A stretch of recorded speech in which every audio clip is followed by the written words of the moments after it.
রাধে রাধে, শুভরাত্রি। তো দেখো, এটা হচ্ছে আটার মোমো। কীরকম হয়েছে জানি না খেতে। তো এইটা আমি কিন্তু ফার্স্ট টাইম বানিয়েছি। এটা হচ্ছে এই ডিপ করলাম, ঠিক আছে। কেমন লাগবে খেতে চাই না, তোমাদের সামনেই খাচ্ছি।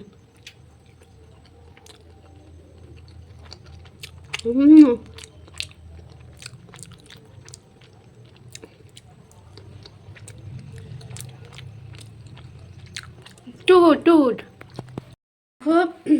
বাড়িতে মোমো। তো আমরা যেই বাগার হোমস্টেতে গিয়েছিলাম, সেখানে আমরা বললাম যে আমরা মোমো খাবো। তো মোমোতে ওরা তো পেঁয়াজ, তারপরে হচ্ছে চিকেন মোমো করে। তো আমাদের কি মোমো খাওয়াবে? তো ওরা বলল যে পেঁয়াজেরও দিচ্ছেন না, তাহলে মোমোতে টেস্ট আসবে কী করে? তো তখন ওরা বলল যে তাহলে আমরা এক কাজ করি, পেঁপে দিয়ে করি। তো পেঁপে দিয়ে মোমোতে একই রকম, মানে পেঁয়াজের সাবস্টিটিউট। দেখো, এটা পেঁপের, টোটালি পেঁপের মোমো। দেখো ভেতরটা কতটা জুসি, দেখো ভেতরটা কতটা জুসি, এই দেখেছো?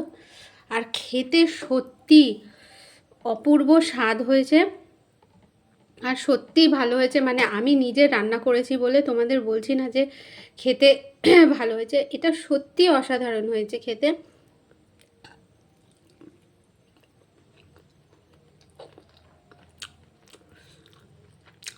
আমি প্রায় 15খানা করেছিলাম। আমি ভাবতে পারিনি আমি খাবো 15খানা মোমোই আমি একা খেলাম।